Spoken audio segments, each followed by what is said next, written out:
I'm just sharing this from Tom Hartman, who does a brilliant regular daily show which he shares on YouTube, usually just segments, but he's explaining here about dark money, and but at the beginning of this particular segment of his show he's talking about how thousands of children, immigrant children that have been taken from the parents at the border have suffered sexual abuse, and that was the immediate concern for people like myself who work directly in children's rights and confronting authorities with the serious risks and loopholes that currently exist within not just American child protection directives, but Britain, where really there are no child protection directives.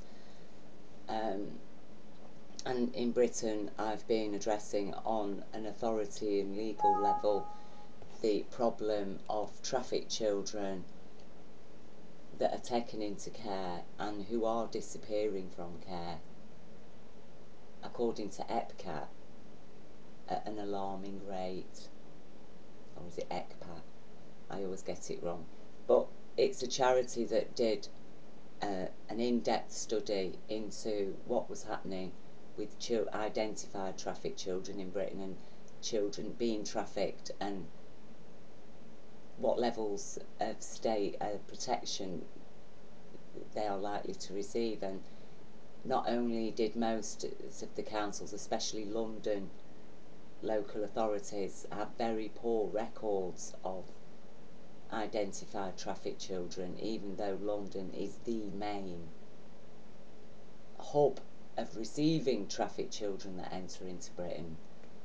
They had very, very few records of trafficked children in their care, and I think Kent, that had received 17 trafficked children, every single one of those trafficked children had permanently disappeared, which is seriously disturbing. And if it wasn't for ECPAT doing their study, who would have found out about it? I mean, their study, their research, ultimately made headline news in The Guardian with a news report titled "Britain's children, identified trafficked children, are disappearing from care at an alarming rate."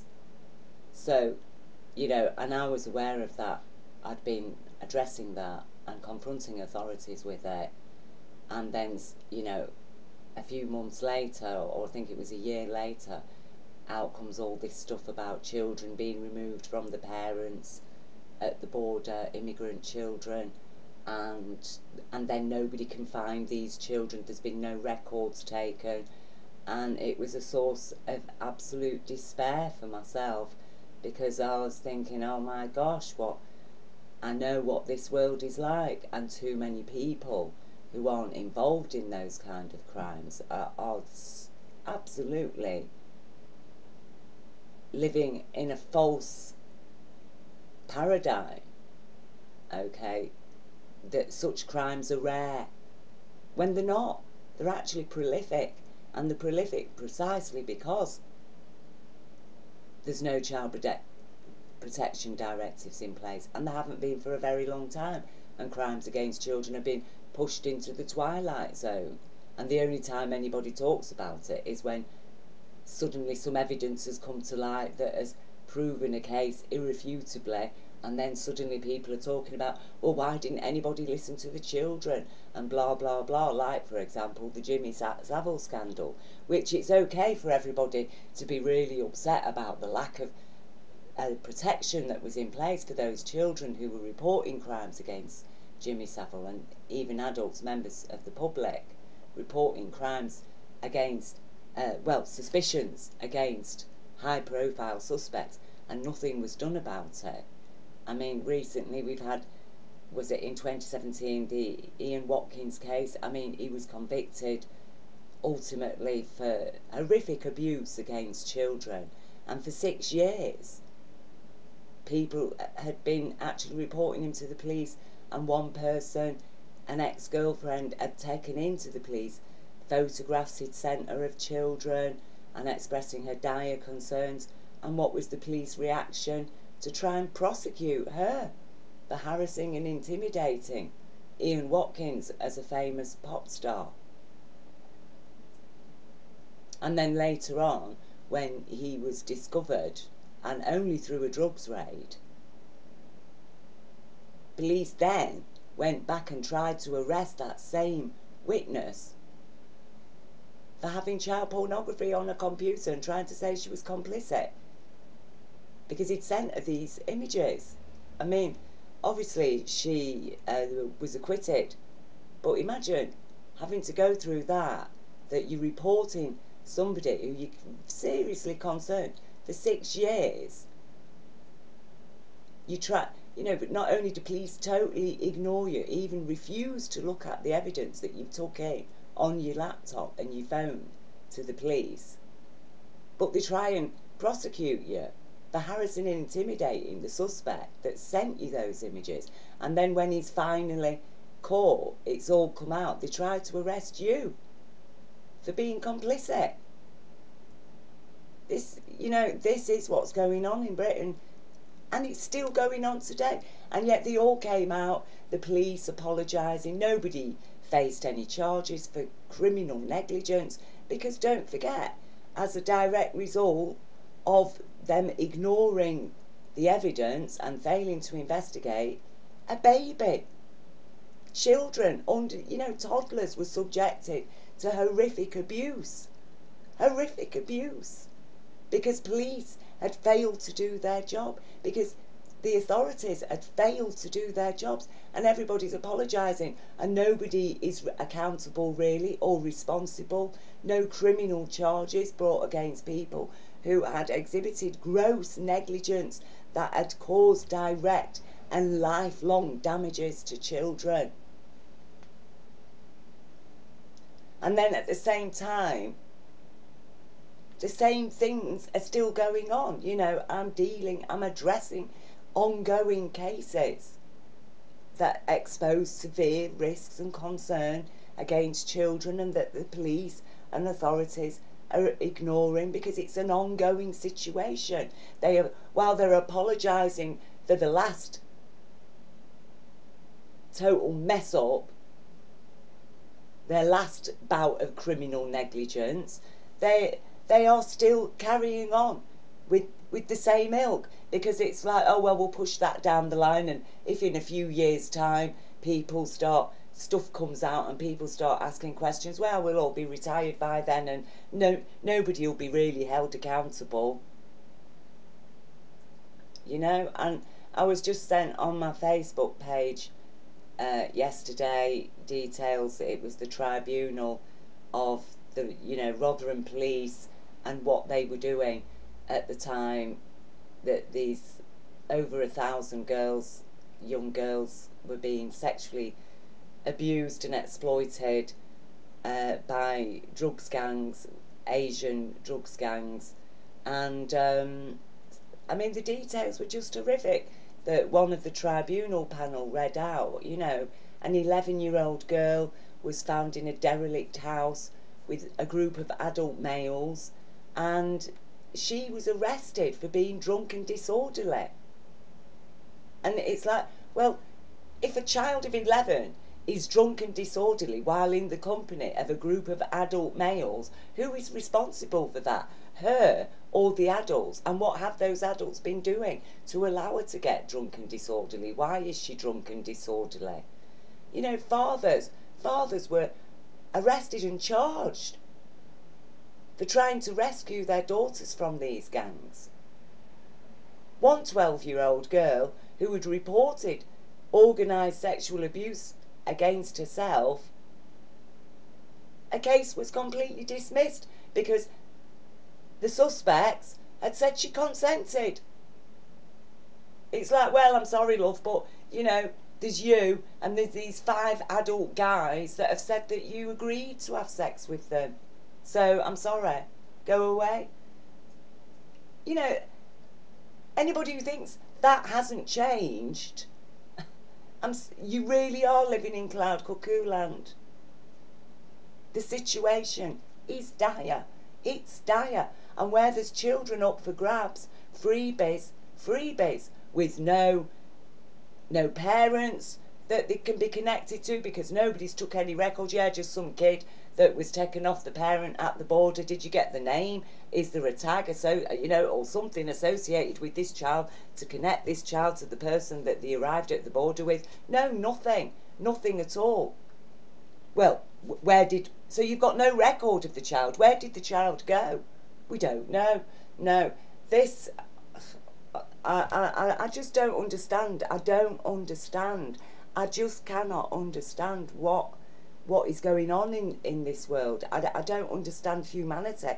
I don't understand a species that caring for the next generation, raising the next generation, protecting them isn't its prime function and concern in life, as it is for every other creature on this planet. And yet humanity calls itself the most intelligent among all the species.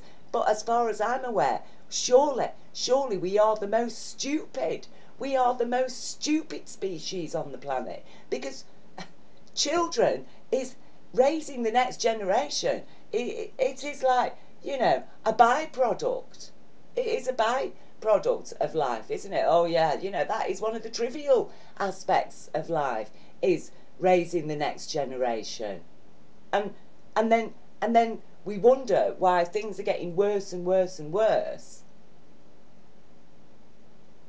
And yet, you know, even our own legal system, I've repeatedly stated publicly and to the authorities, remove this legal definition that's presently against a child. It's a judgment against a child as a minor human being. Again, look it up in the dictionary. What does the word minor mean? See the definition in the dictionary. Lesser, unimportant, insignificant, of little or no consequence. Child.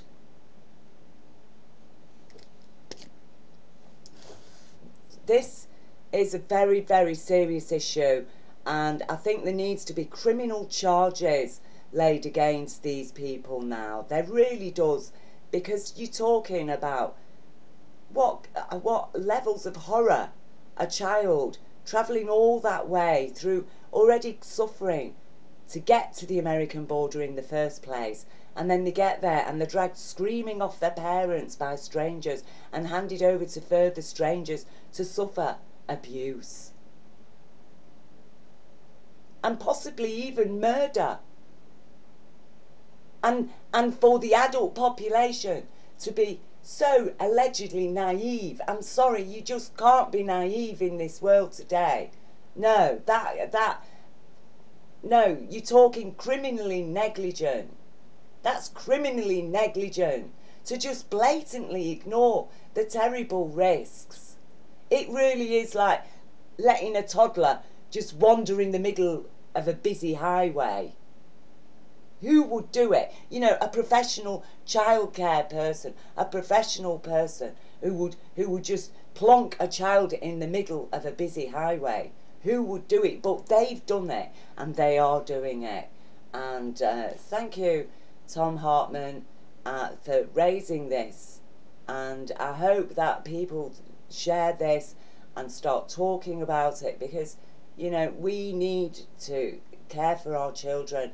And recently in London there was a huge demonstration of children on behalf of our planet.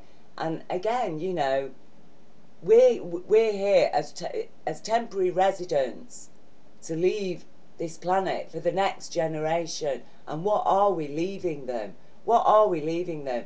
It's really disgusting that people think that you can leave an inheritance of material goods or money to your children. What about the psychological and emotional legacy we're leaving our children? What about the environmental legacies we're leaving our children. It's absolutely outrageous. Do you think those children, you say, oh, well, you know, at least you've got all these things, you've got all these historical artifacts and all these things that we've made for you and all this money. But, oh, yeah, you know, we've really badly polluted the planet that you're living on. I'm sorry, so many species have now become extinct. Now you're an adult, and now you're going to have to tell your children, well, you know, when I was little, these creatures weren't extinct. These creatures were actually alive. You know, you could go to the sea and see dolphins. It's, we need to wake up. We really do, as a species, because this is an existential threat, and it's hitting us on every side. But most of all, it is hitting the children hard, very, very, very hard, in every which way imaginable. So if we can do one thing, you know, remove the legal definition of minor against a child. Crimes against children are not a minor concern. Economic policies on a nation that impact on children is not a minor concern. Children are not minor human beings. It's about time we raise them to the level that truly they belong, and that is as VIP. Every child on our planet is a very important person, and that includes children, immigrant children arriving at America's borders. That includes trafficked children entering into Britain. So thank you for taking time to listen, and God bless to all.